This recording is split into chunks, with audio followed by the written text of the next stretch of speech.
खूबसूरत अभिनेत्री का कैसे हुआ इतना दर्दनाक अंत। एक खूबसूरत अभिनेत्री जो स्टाइलिश थी, गुड लुकिंग थी और 80 के दशक में बॉलीवुड में आकर अपना जादू चलाने की कोशिश की। अपने स्टाइलिश और बोल्ड अंदाज से इन्होंने लोगों को लुभाने की कोशिश की, लेकिन उनका अपने सगे जीजा के साथ पर्दे पर रोमांस करना जनता को रास नहीं आया। डिम्पल कपाड़िया उनकी सगी बहन थी। क्यों एक स्टार अभिनेत्री की बहन होने का खामियाजा इन्हें भुगतना पड़ा। और क्या आप यकीन करेंगे, जब इन्हें बॉलीवुड में सफलता मिलने लगी तो मौत ने इन्हें गले से लगा लिया और असमय ही इन्होंने दुनिया को छोड़ दिया। चलिए जानते कौन थी वो अभिनेत्री। हम आज बात कर रहे हैं 80 के दशक में बॉलीवुड में एंट्री लेने वाली हीरोइन सिंपल कपाड़िया की। उनकी बड़ी बहन डिम्पल कपाड़िया अपने समय की जाने मानी अभिनेत्री थी और उनके जीजा राकेश खन्ना इंडस्ट्री के पहले सुपरस्टार थे। लेकिन अपनी बड़ी बहन की तरह सिंपल की जिंदगी इतनी सिंपल नहीं रही, ना ही उनका करियर आसमान को छू पाया और उनकी जिंदगी का एक दर्दनाक अंत हो गया। आप में से जो ज्यादातर लोग तो उनके नाम से उन्हें जानते भी नहीं होंगे, जबकि इन्होंने 15 हिंदी फिल्मों में अभिनय किया और 25 से ज्यादा फिल्मों में कॉस्ट्यूम डिजाइन किया। सिंपल का जन्म 15 अगस्त 1958 को मुंबई में एक गुजराती परिवार में हुआ था। सिंपल कपाड़िया 4 भाई बहन थे। इनकी दोनों बहनें डिम्पल कपाड़िया और रीम कपाड़िया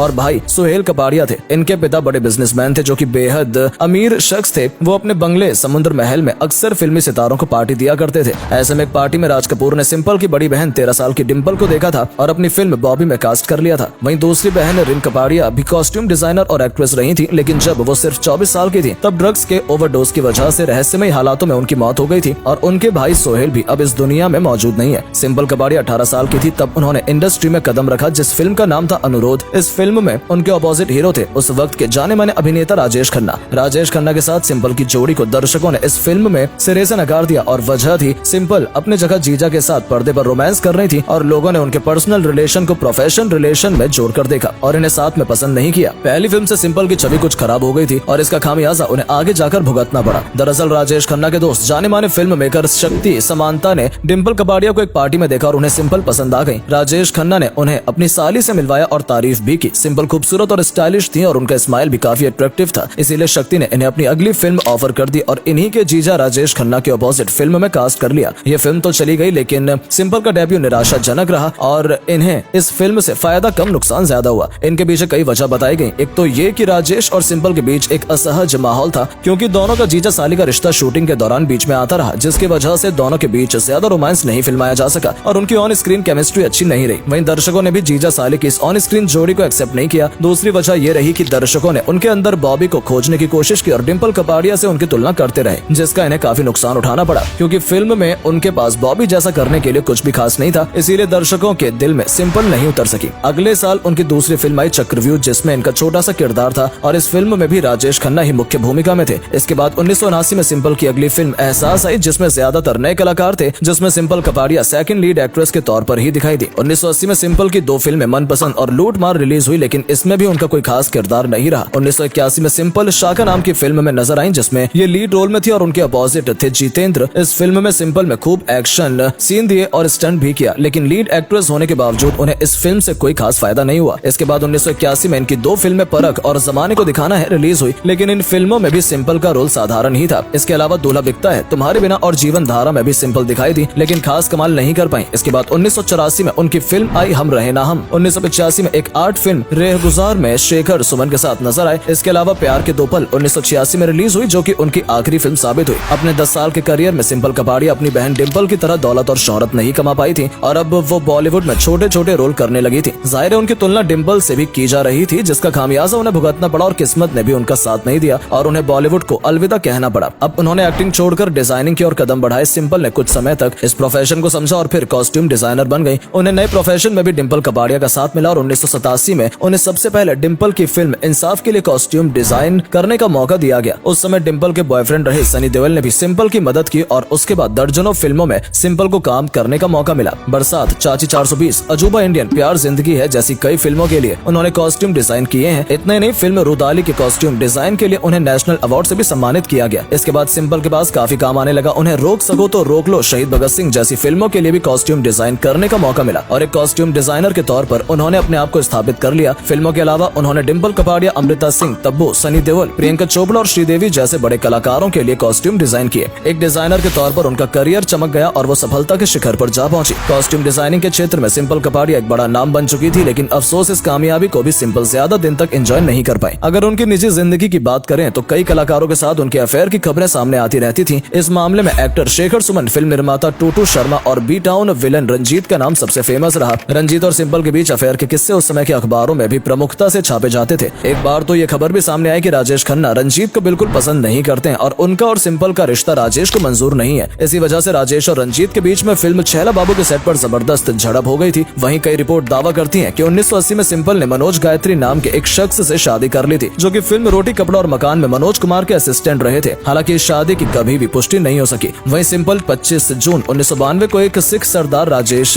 राजेंद्र सिंह से शादी कर ली और इस कपल को एक बेटा हुआ करण कपाड़िया। लेकिन ये शादी ज्यादा दिनों तक नहीं चल पाई और पति इन्हें और बेटे को छोड़कर चले गए। सिंपल अपने अकेले बेटे करण का पालन पोषण करने लगी और 2006 में अचानक पता चला कि सिंपल को कैंसर हो गया। 3 साल तक इलाज चलता रहा और सिंपल को अपने बेटे के करण के पालन पोषण की चिंता सताने लगी। लेकिन ज्यादा काम करने से उनकी तबीयत और बिगड़ती चली गई और अफसोस उन्हें बचाया नहीं जा सका। 3 साल तक इस खतरनाक बीमारी से लड़ने के बाद 10 नवंबर 2019 को अंधेरी के एक अस्पताल में सिंपल का निधन हो गया। जब सिंपल ने दुनिया को अलविदा कहा तब वो 51 साल की थी। उनके अंतिम संस्कार में बॉलीवुड के कई बड़े सितारे मौजूद थे। उनकी मौत के समय उनका बेटा करण सिर्फ 15 साल का था। सिंपल की मौत के बाद करण की परवरिश डिंपल कपाड़िया ने की। करण ने अपने एक इंटरव्यू में कहा था कि वो अपनी जिंदगी में 2 माँ को पाकर काफी भाग्यशाली महसूस करते हैं। बताया जाता है कि जब डिंपल कपाड़िया अपनी दोनों बच्ची ट्विंकल और रिंकी को लेकर राजेश खन्ना से अलग हुई थी, उससे डिंपल कपाड़िया ने घर को चलाने के लिए फिर से काम करना शुरू किया था और पीछे से दोनों बच्चियों को उनकी मौसी सिंपल ही संभाला करती थी। बताते हैं सिंपल ने अपना काम भी साइड कर दिया था और ट्विंकल और रिंकी की देखभाल में लग गई थी और वहीं सब कुछ डिंपल ने भी अपनी बहन बेटे करण के लिए किया। कहते हैं कि सिंपल अगर आज जिंदा होती तो फैशन इंडस्ट्री में बड़ा नाम होती, लेकिन किस्मत को तो कुछ और ही मंजूर था। हम सिंपल कपाड़िया की आत्मा की शांति के लिए प्रार्थना करते हैं।